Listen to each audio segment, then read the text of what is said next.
The views of this program are not necessarily the views of KJLL Radio, its management, or its sponsors. The host is solely responsible for its content. Enjoy. Show. Beautiful day here in Tucson.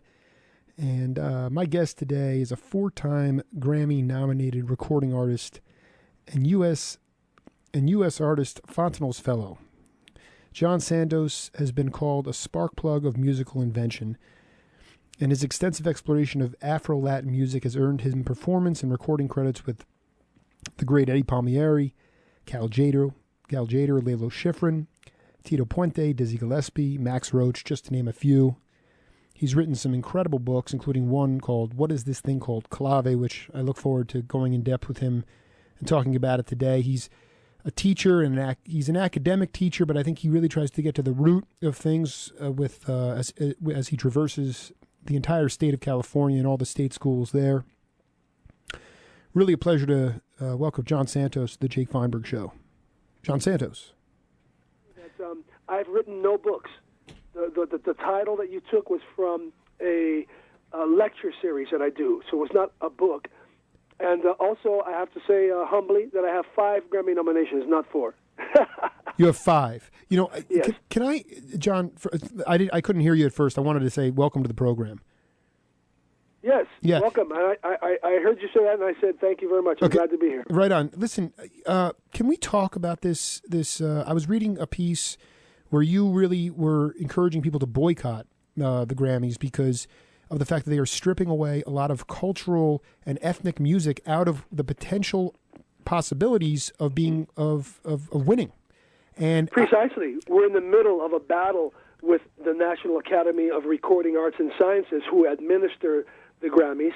I've been a member of that organization for 25 years, and they stabbed thousands of us in the back by eliminating 31 categories from Grammy consideration, including Latin jazz, contemporary jazz, Native American, Cajun, Zydeco, Hawaiian, polka. I think I mentioned contemporary jazz. They also stripped one category from the gospel and one from rhythm and blues, and they really did a kind of a clean sweep. So we've been in a battle with them, and they've been holding to their bad decisions. So our backs are against the wall because we've been eliminated, and we have called for an international boycott of the telecast in February and of all the advertisers. John, can you explain their rationale for doing that? Well, I can only tell you what they've said. That's what because to me, it defies explanation, and it's not rational at all. But some of their main arguments for doing it were to achieve parity, which, of course, is counterintuitive. It's totally opposite of what they did. Yeah. They claim that because the categories that they eliminated had much less submissions, that it wasn't fair to the pop and commercial music who have many, many more submissions. Therefore, it's more difficult to get a Grammy, supposedly, in those other categories. So out of fairness to those commercial and pop artists, they eliminated all of this roots music and all of this very creative music that represents American music. That's the main argument that they have. They also did another thing that was very sneaky, which was they changed the rules for the minimum number of submissions that you need to have a category. They changed it from 25 to 39, and they didn't tell anybody. They did not announce the rule change. And then they eliminated all these categories based on not having enough submissions. So it was just very underhanded the way it was done, which is why we're calling for a reinstatement of all the categories so that they could go through a process that's much more equitable and fair to their membership. They're supposed to be they are a nonprofit organization, and they're supposed to be looking out for their members, and instead they eliminated us. They're telling us that our music no longer deserves recognition. Yeah, well, how much of it just boils down to this idea of we just need to make as much money as possible. I mean, that's what it looks like. Yeah, they're not supposed to be like an American Idol type thing, but it's boiled down to that it's totally to the advantage of the most pop music, the most commercial music, the big money interests in the music are the ones who come out on top on this, which they already were doing that. They're the ones who make all the money. If they win a Grammy, it represents millions of dollars, whereas in our categories, it's usually just basically lifetime recognition, because the people who win Grammys in our categories have spent their whole lives,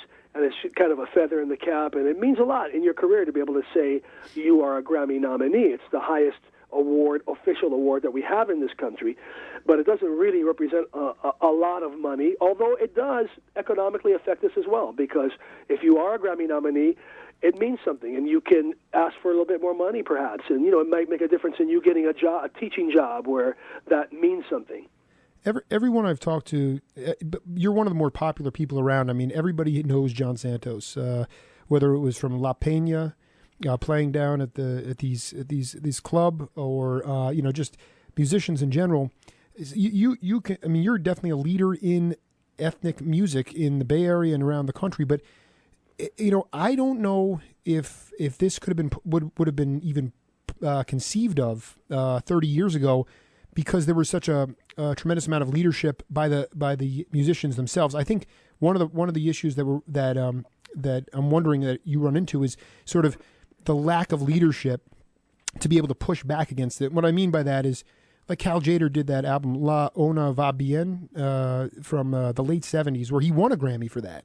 Mm-hmm. And I wonder, if Cal, if people of his pedigree, of his gravitas were around, I think the pushback from the artists is really, and the people themselves, to be able to hear the music is the most important thing. I think it's leadership and its lack of accessibility, because most people are only hearing on the radio these top 40 regurgitated hits all the time. Yeah, it's an ongoing battle. I think it's more the common thing that's going on in our country now, which is that this kind of out of control berserk capitalism that has, it's over and above everything. Right. It's destroyed everything in this country, from healthcare to education to Social Security to housing to decent food on the table for our citizens. And that's why this whole Occupy in New York, Occupy Wall Street is necessary, I think. But it's related to that. It's about money, and the money has always controlled the industry. It was a big fight, for example, for us to get the Latin jazz category established back in the early 90s. And we, through a lot of fighting and a lot of lobbying, a lot of letter writing, a lot of going to meetings, we got it done.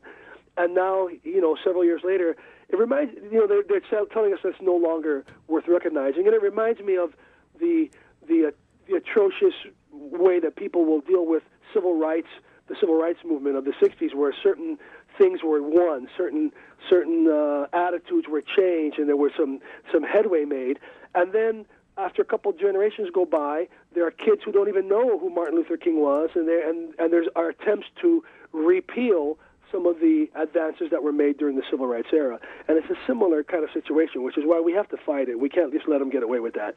I love your term. I've never heard that term, berserk capitalism. That's exactly what's happened. I think a lot of people have no problems with capitalism, but I think it's become so exaggerated.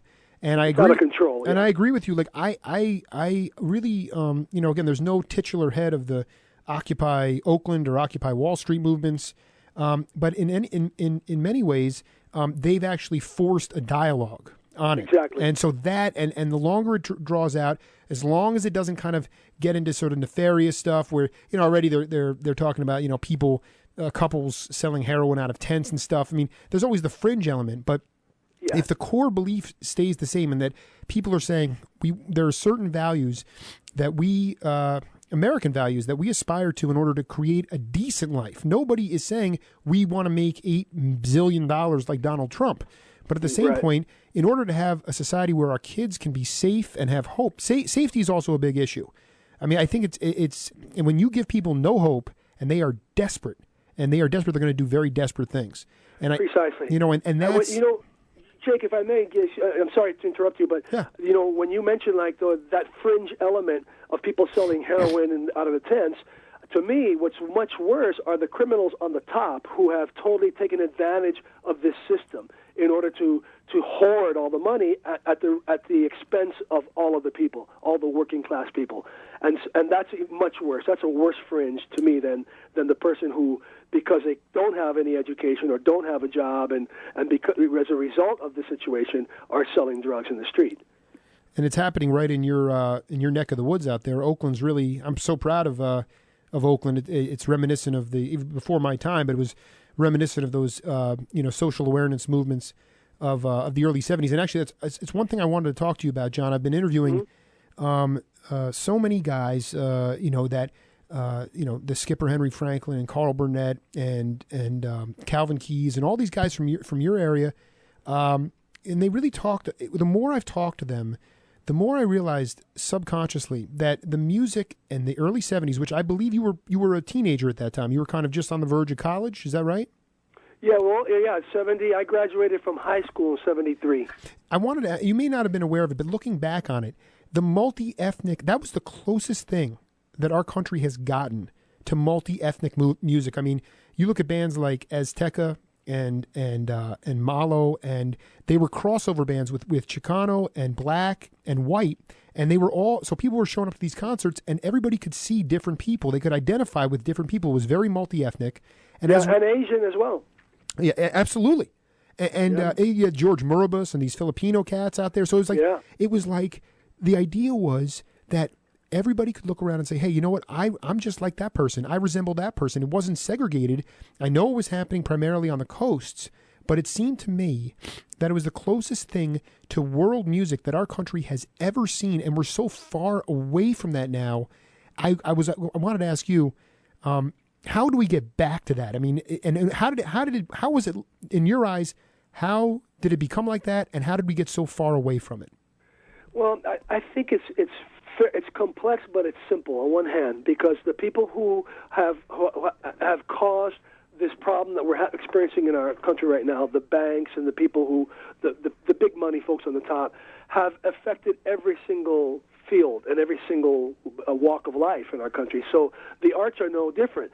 But the arts are the essence, I think, of who we are. The arts really break down the barriers. The arts don't recognize those barriers that are put up in front of us that divide us.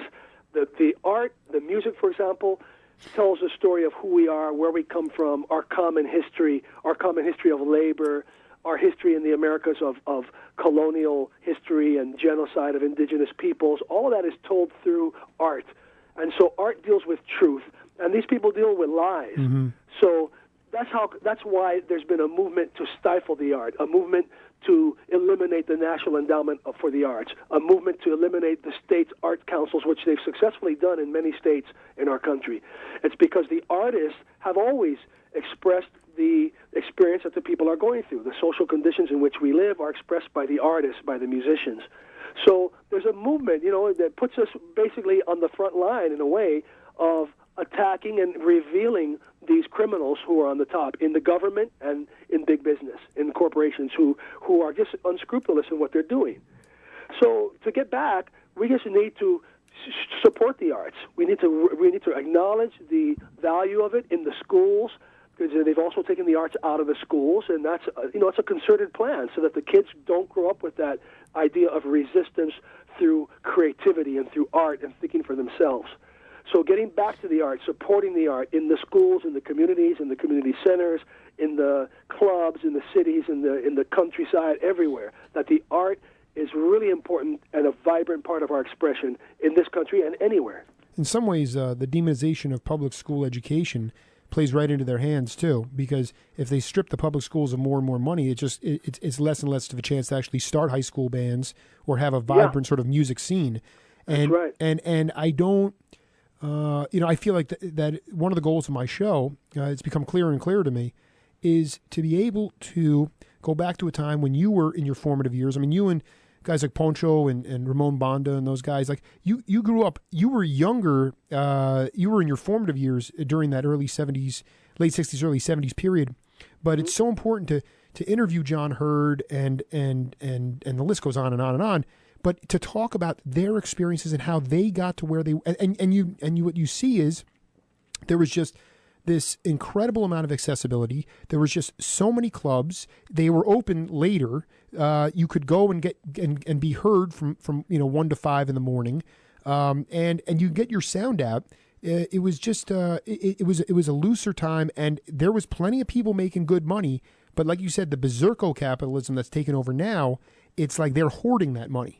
They're sitting on all this money, And then their common response is, well, the banks are too confused they're uncertain about what the government's going to do. They're sitting on $1 trillion. Yeah, what trillions of dollars have disappeared as well. Right. So let's swing out of this for a minute. I wanted to ask you, I talked to the great bass player Tony Saunders last week, and he says hello, by the way. And I asked him, I said, didn't your dad play with Ron Stallings in Reconstruction? And he's like, he sure did. And Ron was in your band.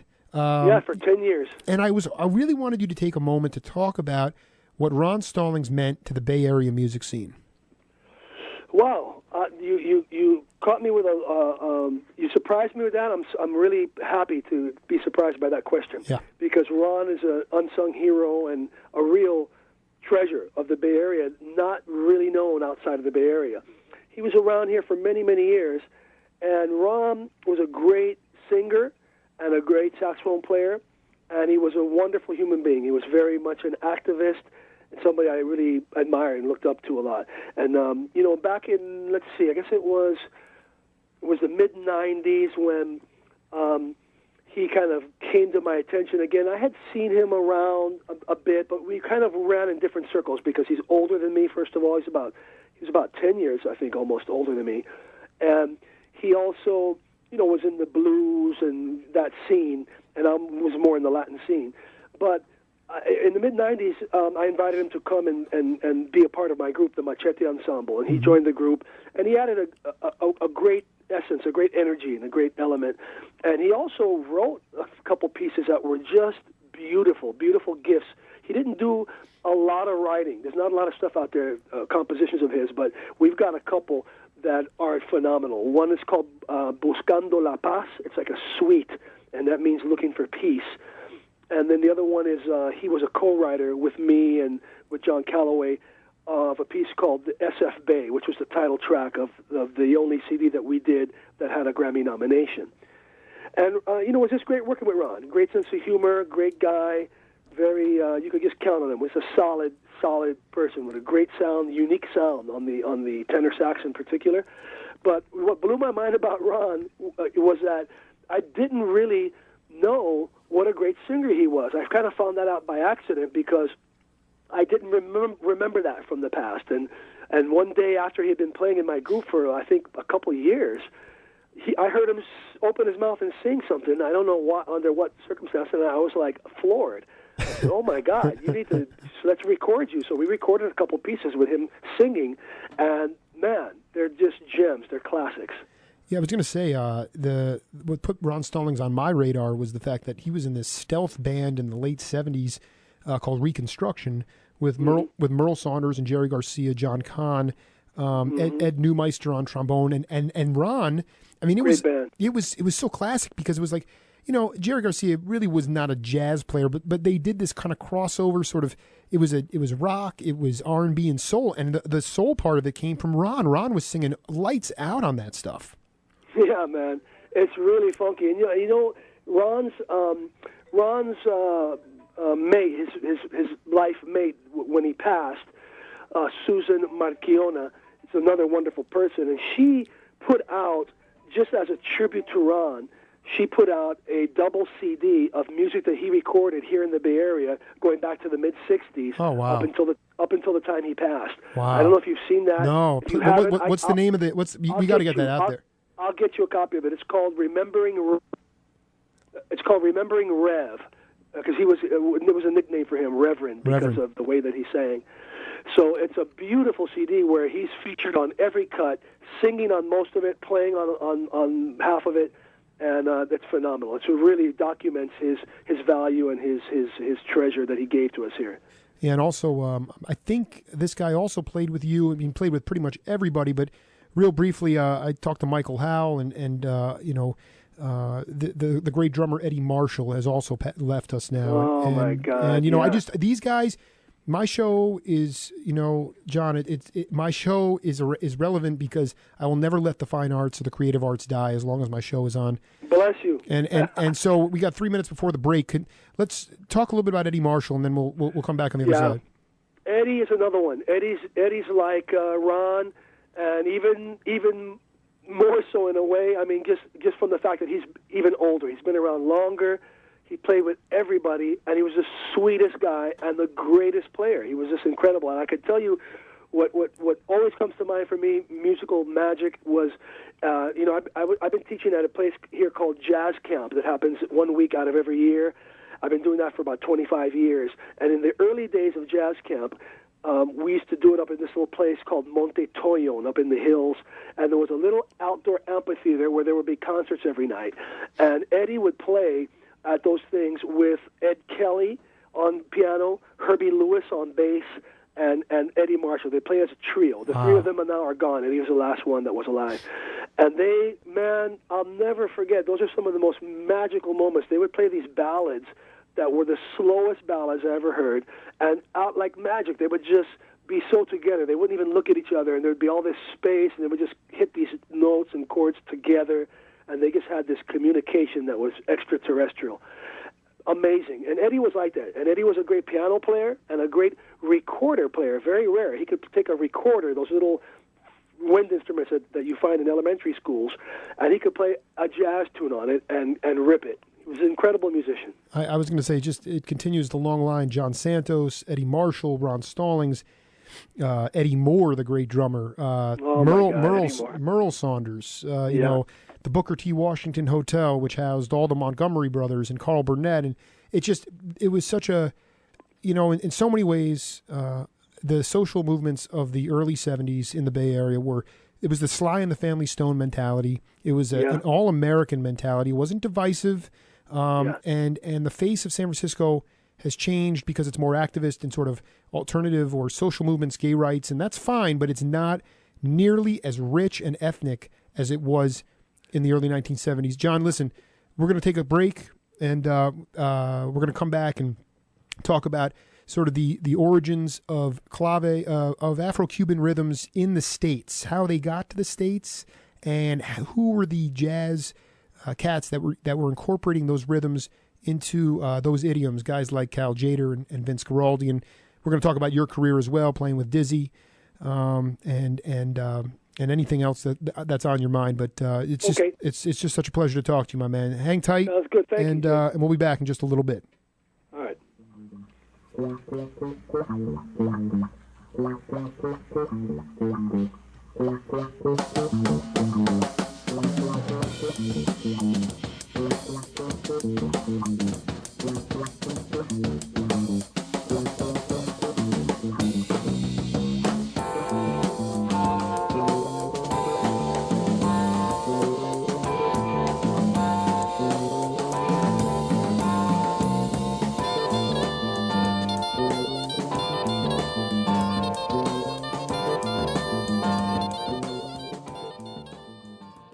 This is Tucson's Jolt. Hello, you're on the air. AM 1330. Tucson's Jolt. KJLL. South Tucson. Folks, this is Jake Feinberg. When it came time to decide where to buy my daughter a piano last year, the choice was easy. We got it at Hackenberg & Sons Piano Company. Located at 4333 East Broadway Boulevard, Hackenberg & Sons is Tucson's longest-running family-owned piano business. Run by three brothers and a son, they pride themselves on superior instruments and customer satisfaction. It's why they've been around so long. And it's why their pianos are used at the University of Arizona, Pima Community College, and many other prestigious institutions. So whether it's for your child, business, or yourself, when you buy a piano, make sure you go to Hackenberg & Sons. It'll be the beginning of a long-lasting partnership. For more information, visit them at hackenbergpiano.com.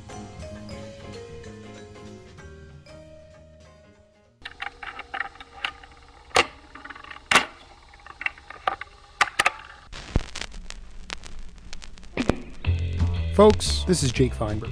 As a passionate consumer of vinyl records, I value the art of collecting and archiving. So I have marked my calendar for Sunday, November 6th for the 7th Annual Tucson Record Show, located at Las Casuaritas Event Center at I-10 in Grand. The show features vinyl collectors and dealers from all over the state. Doors open at 9 a.m. and tables are available for rent, but space is running out fast. For more information, contact Bruce Smith at 622-0104. The 7th Annual Tucson Record Show, 1365 West Grant and I-10, Sunday, November 7th. It's time to dig and get dirty. Don't miss it. It's that good.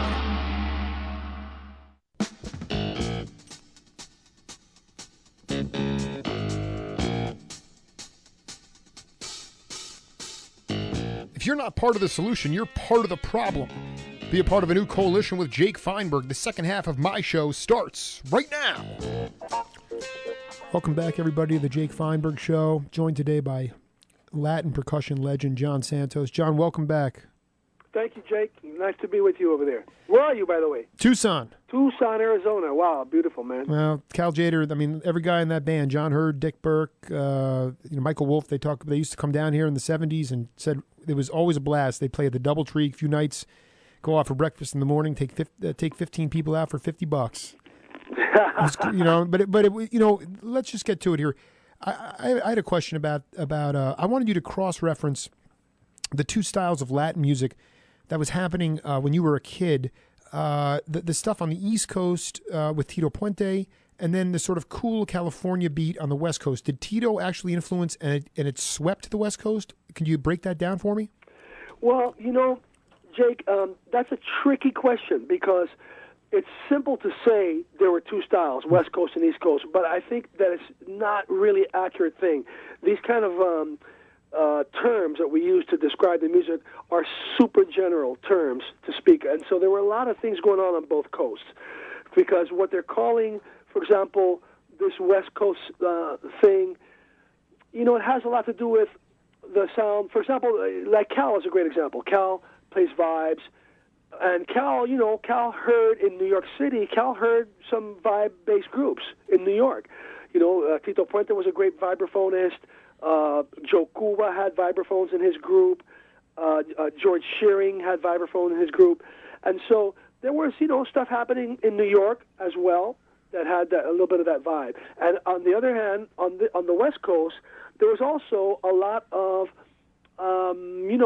following and imitation of what was popular at the time, like the big band mambo stuff. So the mambo bands of the time that were the greatest mambo bands, like Machito Orchestra, Tito Puente, Tito Rodriguez, Jose Curbelo, those big bands, as well as Perez Prado, there were groups that came up doing that repertoire right here in the Bay Area and in Los Angeles as well on the West Coast. So that was, that's a sound that was mostly an East Coast sound, and that came up here as well in the West Coast. Perez Prado, of course, was a little different because his thing wasn't so New York. It was more, he made his name in Mexico, a Cuban artist, and played here on the West Coast a lot. So we had all of that. Then another element is that in the West Coast, our community is not, our Latin community is not Caribbean-based, right, the way that it was in New York, exactly, and the way that it is generally speaking in the East Coast. So as a result, we had a lot of groups that were made up of Mexicanos, mostly Mexicans, Central Americans, Americans, Caucasian Americans, and just quite a mixture here, as it always has been over here. And so all of the influence of all of the people who live here kind of come into play. So there's a lot of elements, a lot of musical elements that were going on at the same time on both coasts. And it's a little bit difficult for me to see just a distinct West Coast as opposed to the East Coast thing. It's just that the East Coast thing was so much bigger, so much more, so much deeper because of the amount of Puerto Ricans and Cubans and that Caribbean element that they had there that we didn't have here. I don't want to. Smaller. I don't want to over. It's called oversimplification. I don't want to do that. Yeah. But more to the point, I think it was the sound. The East Coast sound with Tito Puente was hard. It was driving. People were really hammering, And then you go to the West Coast, like with Cal, for instance, and whether it was the mambo or the cha-cha-cha, those Mexican dance rhythms, inevitably it had a groovier vibe to it. It was just softer. It was more melodic. Does that resonate with you? Well, it does, except that what we're doing there is we're comparing two artists. We're not comparing the West Coast and the East Coast. Absolutely. We're comparing Cal to Tito, and what you just described is correct. But Cal, just like Cal had a great band, and Cal, in the early days of Cal's group in the that kind of golden era in the 50s, his first group, his quintet, and then going through the 50s when he brought through his band, he had Mongo Santa Maria and Armando Peraza and those incredibly fiery players. Mm-hmm. They played a lot of ass-kicking music as well. Right. It wasn't all just, sweet stuff. The vibraphone has that, mellower sound, of course, and he didn't. And some of his stuff, he had horns too. He had trumpets, and Cal was influenced by those guys, by Tito and by those guys in the East Coast a lot. And then he went in his direction of the more jazzy, more that vibraphone sound. But because he was based in the West Coast, I think we shouldn't just say that that's the West Coast sound. That's just one of the things that was happening here. It was a big thing, and he represented us beautifully and went around the world with that music and influenced a lot of folks. But they made a lot of different kinds of music. Explain to my audience how guys in that time, in the 60s, who were based in the jazz idiom, like Vince Guaraldi and Cal Tjader, how they integrated Latin percussion and rhythms into their own compositions. Well, I think that's something that a lot of players from that era and from any era, what happens to them is that they get exposed to something that really excites them. And so when Cal, when Vince, when they heard that sound of the Afro-Cuban sound in particular, but then the Afro-Latin sound in general, that's something that just spoke to them, that they loved it. And so they found themselves, they found it exciting music to play. And also they found that it was a niche for them because the music that they wrote also lent itself. They had a knack for being able to write some stuff and blend jazz in their own unique way.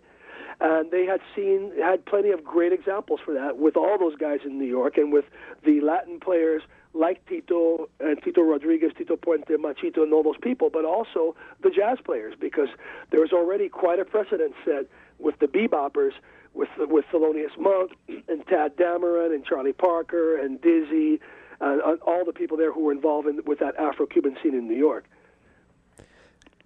I have a question. This is a question from, I got an email from one of my listeners. It says, talk about the two Cuban claves, the son and the rumba, and what they are. And then, wow, you got some knowledgeable listeners. That's great. But there's an appendage to this too, brother. Ask John about the role of Afro-Cuban music and the impact it has had on the music in the Western world. Again, he says this could take up an hour, so let's figure out, but take that on for a minute. Well, that can take years. Actually, that's a huge question. But in the nutshell, Afro-Cuban music in particular, because Cuba is really the heart of the Americas. Cuba is in the middle of the Caribbean. The Caribbean is the heart and soul, the middle of the Americas. And throughout the colonial period, it was this crucial place, economically, culturally, so much influence. And there's such a lush history there of great music. There's a great tradition. A lot of people aren't aware that there's a great tradition of classical music, Western European classical tradition in Havana.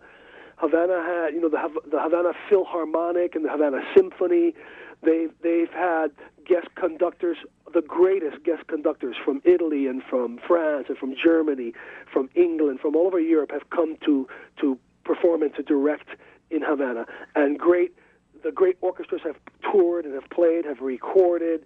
There's a lot of, in terms of when you say the West, what was the question? How it influenced Western world or Western music? What was that question? That part of it? The impact it has had on music in the Western world. In the Western world, yeah.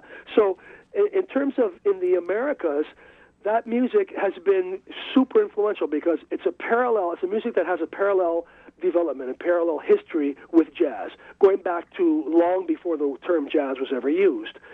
And then as jazz evolved and developed in the 20th century, that Caribbean, that Afro-Caribbean root has been super important and the least discussed because it's actually simple when you think that New Orleans, being the birthplace of jazz, is a Caribbean port and totally connected throughout the colonial hundreds of years with every other major port of the Caribbean. So there's always been movement between those ports, culturally as well as economically. Musicians who are on those ships and following the harvest seasons to work in the fields with cotton or coffee or sugar or whatever it was, tobacco. There were musicians among them and going among them ports, and that's what gives the Caribbean It's Creole flavor, and New Orleans is all about that, and that's the environment in which jazz was born. So jazz from the beginning had a lot of influence from Cuba and all over the Afro-Caribbean, Afro-Latin area. So from the beginning, there's that. And then as time goes on, there's always been this relationship where, part of the bebop movement was the Cubop thing, which was the Cuban influence in bebop in the 40s. And even before that, in the swing era in the 30s, Mario Bausá was the musical director of the Chick Webb Orchestra, which is one of the greatest swing bands in the early 30s. He became the musical director of that group by 1933. He also played with Cab Calloway. He played with Fletcher Henderson. He introduced Dizzy Gillespie to the Cab Calloway Orchestra. He brought why am I drawing a blank? Ella Fitzgerald. He brought her to the Chick Webb Orchestra and played a key role in that. One of the great collaborators with Duke Ellington was Juan Tisol, who was a co-collaborator and a composer, trombone player, wrote Caravan, wrote Perdido, Conga Brava, some of the hits that the Duke Ellington orchestra had. He was part of that. The first flute solo ever recorded on a jazz record was by Alberto Socarrás in 1927 with Clarence Williams. And there are just endless things like this. And we can look at the clave. This gets back to the first part of that question. Yes. The clave is something that has its origins with spiritual music, spiritual-based music from West and Central Africa. And that has made its way into the popular music. And New Orleans music is totally based on clave. The second line stuff that they do during Mardi Gras has that clave feel. Shakati, chatiki, chakatuku, chaka, chakatiki, chakata. It's got that played on the snare drum and on the kick. And that, of course, has had its influence in rhythm and blues. When you think of Bo Diddley, hey, little girl in the blue sweater, bum, pu, dum, ba da da da da da da dee dee doo dee, ba ba ba ba ba da. And they're playing clave figures on the bass or on the guitar, not on the African drums, because descendants of Africans were totally cut off from those African drums in the United States. But the clave is an example of how those rhythms and those concepts lived, of course, in the minds and hearts and DNA of the people who came from West and Central Africa. And that's a common thing that we have throughout the Americas. So that element of rhythm, Afro-Cuban rhythm, and African wisdom, actually, when I think of centuries of African spiritual practice and the honoring of the ancestors, the medicinal use of herbs, all those traditions where the music plays a really important role in all of the rituals and all of the ceremonies that are associated with those things. Those are the same rhythms that have become the roots of what we play in contemporary music, whether it's salsa or Latin jazz. And the list goes on and on and on, because the rhythm and blues, as you know, gave birth to rock and roll. And we look at rock and roll, we could look at Louie Louie, which comes from that line for Louie Louie, that da-da-dum, dee-dee, da-da-dum, dee-dee, comes directly from a Cuban piano player named René Toussaint. He had a tune in the 50s called Loco Cha-Cha, has exactly that bass line. And it was just lifted. And then we can look at the Beatles, the Rolling Stones, and group after group. Elvis Presley, you're going to find elements of clave. If you look at the Motown music, you're going to find conga drums on 90% of the hits by the Temptations, the Supremes, the Four Tops. All of those groups had that African element, and they're playing a lot of Afro-Cuban style drums and drumming. So the list goes on and on and on and on as far as just this parallel development and the influencing of jazz to Cuban music and Cuban music to jazz. And that continues today. The Afro-Cuban jazz tradition has really evolved, and there's some phenomenal music that's coming out as we speak. Yeah, let's focus on that for a minute. I the other band that popped into my head when you were talking about the Creole effect with clave is the Meters as well. Oh yeah, and as you were becoming. Were you in the Bay Area in the early 70s at that point? Yeah, I'm born and raised here. Never left. I wish I could live there. Did you used to live here? No. I feel like I should be there. I mean, I never. I grew up in New York. But the thing is, John, from your experience, I was looking at. I was listening to this album. I've been listening to it voraciously. It's a Joe Henderson album from 1975 called Canyon Lady. And Mark Levine, great piano player, lives in the Bay Area too. He was part of a salsa band in the 60s, and he worked with Louis Gasca, and he worked with all these guys, and he creates these two tunes. One's called Canyon Lady, and Victor Pantoja is on it, and this guy Carlos Garcia is on it, timbales and congas. And when I listen, and then there's another song called All Things Considered, and when I listen to it, the arrangements of the horns, the bass, all the additional percussion, it sounds to me, John, like in that period, the early 70s, and you can comment because you were playing at that time, it was the closest thing that we got. I mean, you have to realize Fela Kuti was really strong at that time, and there was all this mix of, like I said, psychedelic rock with Latin rock, with psych folk, with jazz. It was the closest thing to a world beat. I'm finding that through my history, and I was wondering about your opinion about that. Well, that's interesting. I think that this world beat concept, like, also is a super general thing. I'm sorry. Well, that's all good, but yeah. It's been going on forever, and it's going on. It's continually evolving. I don't know that